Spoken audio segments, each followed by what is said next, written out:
Videos. We're still at the Arnold Schwarzenegger Fitness Expo in Columbus, Ohio. With me right now is my guest from Utah, world champion, national champion, Bob Brown from Salt Lake City, Utah. Is that where you're from, Bob?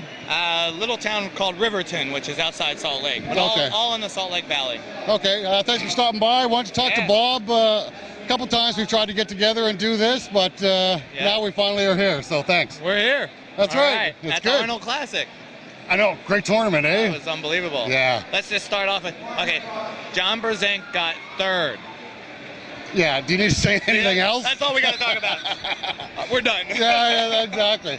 So give me a little bit of history of your background. What got you interested in arm wrestling? What got me? Well, like everyone else, I was one of those kids I never lost when I was a kid. I was driving by a bowling alley and, well, I used to go to this one tournament every year. It didn't cost anything to enter. You won these little trophies, and I won it every year. It wasn't a real tournament. Then I was driving by a bowling alley and saw a sign. Went in there, and I knew this was different. There were entry fees. People had to weigh in. It was different. I entered a novice class, and I got second. And that's the only novice class I've ever entered. Okay. And then I found out about the nationals 3 months ahead of time. So I started training like a madman, or what I thought was training. Went down to that and went 2 and out. I was like, holy crap. And but then, interestingly enough, whether it was a good or a bad thing, hindsight, right after that tournament, I went over to the practice table and I was pulling with a guy and he just killed me. And he said, use back pressure. I said, well, what's that? He says, pull back. And long story short, I ended up beating him about the third time. And at that moment I said, man, there's a lot of technique to this. So in my early years, I focused way more on technique than I ever did on strength. Okay. And I always used to think that might have been a mistake. I'm glad I focused on technique, but I wish I'd have spent some more time on strength. Oh, just getting stronger yourself. Just getting stronger. Watch out, Luke. Don't come in front of the camera now. Yeah. So that, that's kind of what got me started, and then I only entered, open tournaments back then in the late 80s. I started to win all the state tournaments, and in New Jersey, you travel an 8-hour radius, and you're in like 20 different states. Okay. So there's a tournament every weekend. Yeah. So if a puller wants to pull, there's no worries. No worries. I mean, I pulled every weekend probably that first year. I probably pulled 50 tournaments. Wow, really? Oh, it was crazy. I mean, it was stupid, but I didn't know any better. No one knew better back then, Yeah, well, the wear and tear and the toll it takes on your arm and everything, yeah.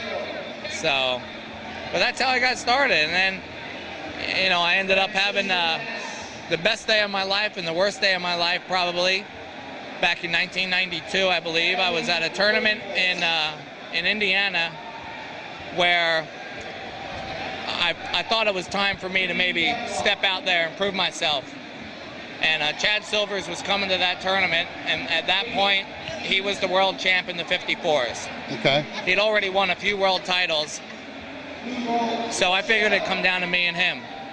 So I get out there, Chad Silvers is there, Wayne Burns is there, Frank Wilkowski's there, Ed Fitzgerald is there.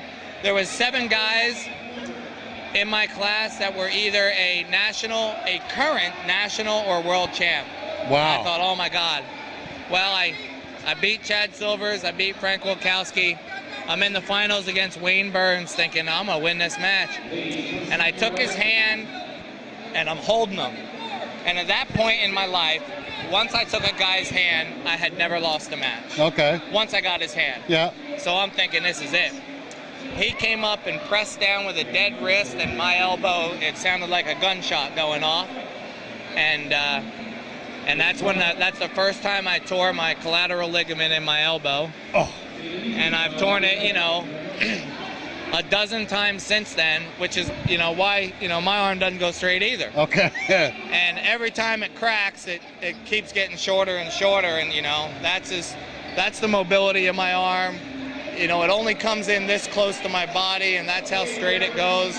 So you know, I know what a lot of these guys are dealing with. So, and that's in reference to all the talk about George Zakowicz, who they say can't straighten his arm. Right. So this is not unnatural for an arm wrestler. That's okay, Coach. That's okay. She's way better looking than we are, so that's fine. that's good. So that's in reference to, everybody's saying about George Zakowicz Right. can't straighten his arm. Right. You can't straighten your arm. Right. Yeah, I walked right up to George, and I said, all right, George, let's just dispel the rumors right now. Straighten your arm out for me. And he couldn't. And I said, how many times have you torn your collateral ligament? He says, I forgot. He's torn it so many times. I said, I know exactly. We both put our arms up against the wall to see whose went straighter. Yeah. Mine went a little bit straighter, but not a whole lot. Yeah. Not a whole lot straighter, you know. And she's back. She keeps walking back. I know, but she's good looking, so it's okay, Hey, I darling, guess. you need to smile when you're in front of the camera. I don't think she's listening to you. That's okay. It's okay, yeah. So. It's okay. Sweetheart, can you smile when you go in front of the camera? Just smile. All right. Yeah, only on lost focus. Yeah, exactly. Where were we? In focus. I lost focus. That's right. Okay, so tell me about the leg. Well, 3.5 years ago, motorcycle accident. Me and John Brzezinski were on our Harleys, headed up to Bongard's house just to hang out. We're in a canyon, and a woman did a U-turn right in front of me, right into my leg. I was in a coma for 2 weeks. I was in the hospital for a month. When I woke up, my leg was gone. They were going to they wanted to save the leg, but I guess through the process of surgeries, they couldn't save it. I've got a prosthetic leg now. This is my third one. My first one fit real good. My second one didn't fit so good. I couldn't really exercise. I put on a lot of weight. My leg's feeling good. I've lost about 12, 14 pounds. Okay.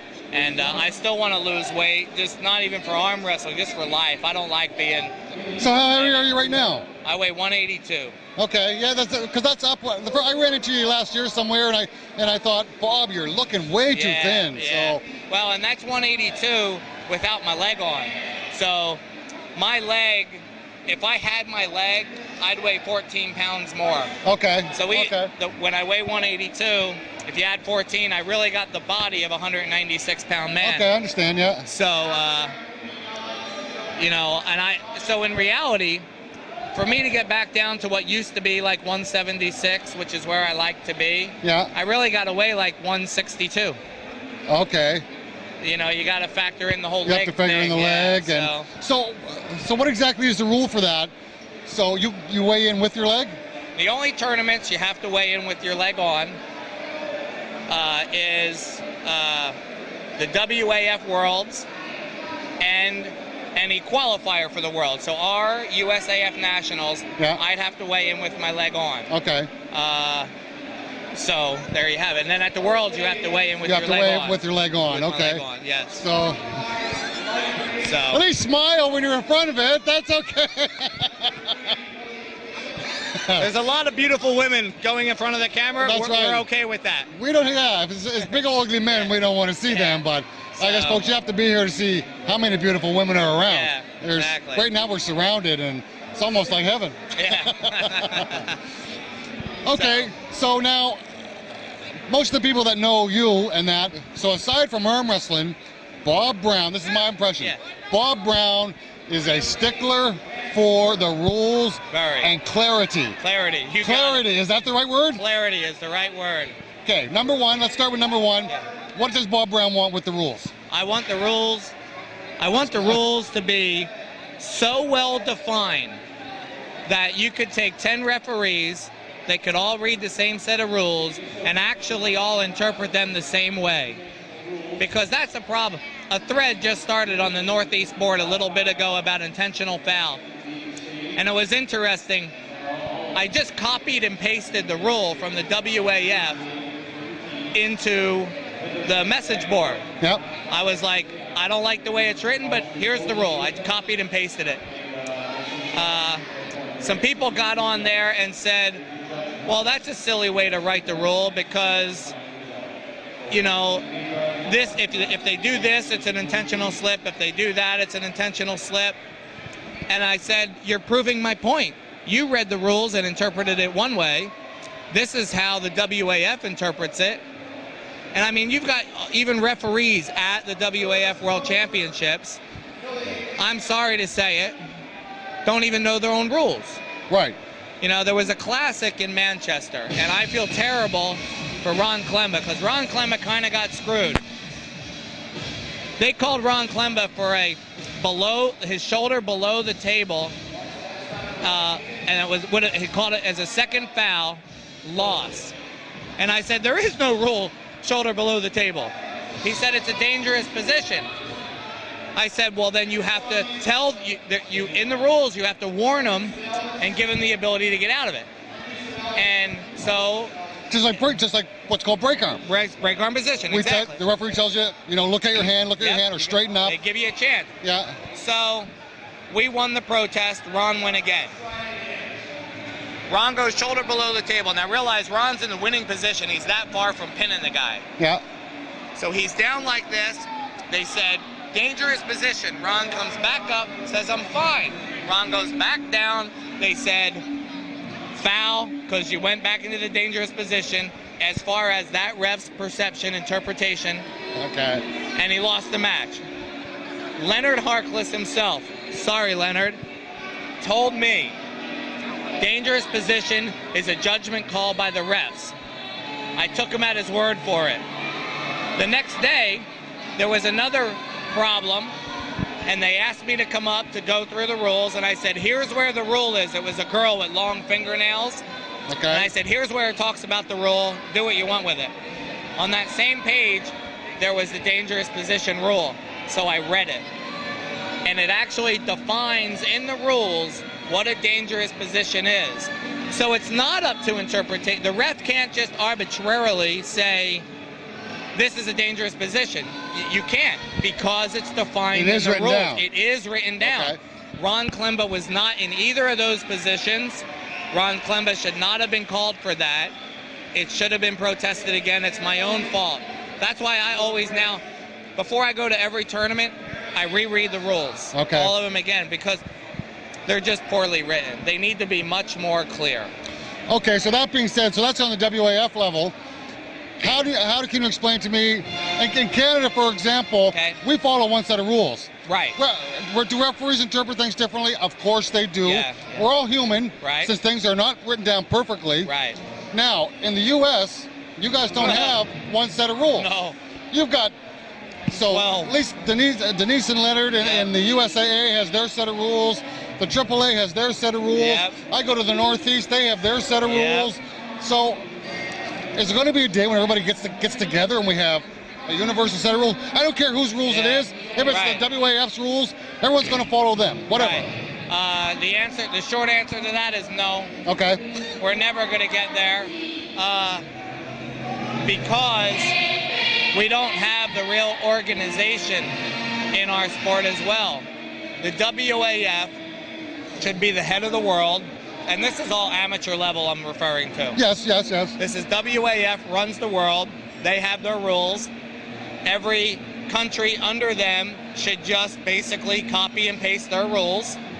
And in the USA, a bunch of proud Americans, and we want to do everything our way, myself included, okay, think that we should be different and we run different sets of rules.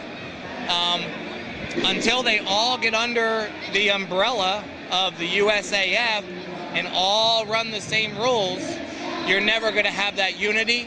And quite frankly, in the US, I don't ever see that happening. That's not going to happen? I don't think it's going to happen. Just the rules are just, I remember, I went to Brazil Worlds in like 1994. I was in Brazil. They handed out everybody the rules. And I read the rules. There were 12 rules. They were each one line long. Slip in the losing position is a loss. It didn't tell you what a losing position was. It just said slip in the losing position was a loss. So, if I'm in the winning position, and you slip out, but I cause a slip out, you lose. I let go. According to that rule back then. Yep. Yeah. Well, I don't got to worry about being Bob Brown. I got to worry about getting to the winning side of the table and let go. You're finished. Back in 94, that's exactly right. Thanks for coming out, See, folks. me personally, I think that you should define intentional slip. I mean, write paragraphs on it.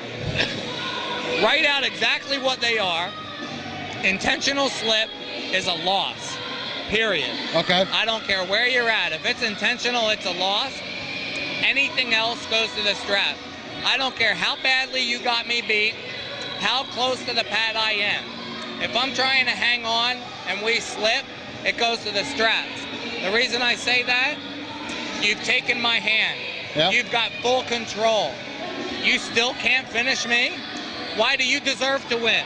No, you know what? I happen to agree with you. Yeah. If I've got full control, if I can't finish you, I'm going to wait. I will eventually. Yeah.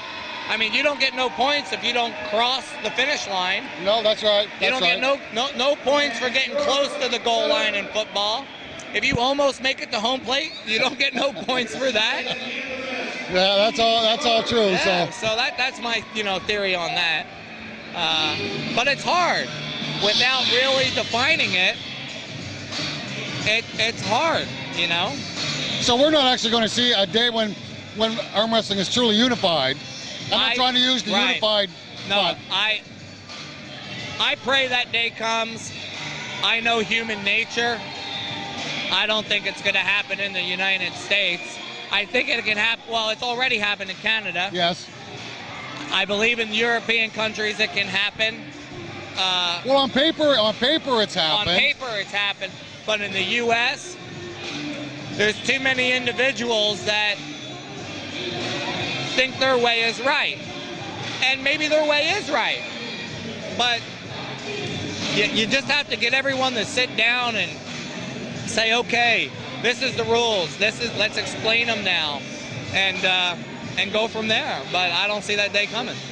I don't see the day coming where you're going to get everyone that makes the decisions for whatever organizations to sit down in the same room and talk. Are you? I don't see it. Well, a perfect example is the weight classes.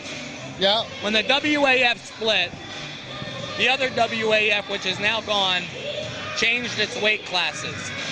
And they have, I believe, 8 men's right-handed classes, I believe, where we have 12. Perfect example. I actually agree. There should only be 8 classes. Less classes, the better, in my mind. I would rather our current WAF use the other WAF's classes. There's just too many classes in our sport. It takes too long to run an event. Bring the guys together. Don't let them run from each other. But you're never going to see that happen. No, because you know what they want. I've been to some of the meetings in that, and they're always trying to bring in more classes. They want to expand. You know what? I'm sorry, folks. We have too many classes now. Oh yeah, they want to bring in more classes because they think it'll bring in more competitors, which will bring in more money. At the end of the day, it always comes down to the dollar. Yes. And that's not the right. It might bring in more competitors for that one event, but I believe in. If you want to really grow our sport, you need to get exposure. The way to get exposure is get all the best in the same class. That's why I believe the PAC World Championships with only 3 classes is perfect for television exposure. Sure. Which in turn will grow our sport. So, maybe at the amateur level, more classes is better, but in the pro level, maybe 3 classes. Even at the amateur level, I personally don't buy into the more classes thing. Yeah. It's getting too spread out. I've gone to the last few Worlds, 4 days. Oh, I know. 4 days, and they're long days. Yep. And it's big. I like to see the big numbers, but it's almost getting out of hand. It's so big. Right. So, but you pull if you're one of the light guys, and I consider you a lighter guy. So you pull in the morning and you make it to the quarterfinals. Right. You got the next 5 hours off. Exactly. And that's right. So, but, I don't know what you're going to do about that, because even if you had less classes, the same competitors, the number of competitors, I think is still going to grow in the future. We just had, 1,500 people in Bulgaria. Yeah. Next year, it wouldn't surprise me if we had, 2,000, more countries get involved. The internet has really there's people in countries that never knew arm wrestling existed as a sport. Now they know just because of the internet. Yeah, the internet is a huge factor in the growth of arm wrestling. Just for people finding out information, right? Let alone video, right? All the video that people get to see nowadays. Absolutely, absolutely. So I mean, that's been a great tool. I mean, for you yourself putting on a tournament, you would probably before had. Here comes another one. Hi, gorgeous. That's Thank good. you.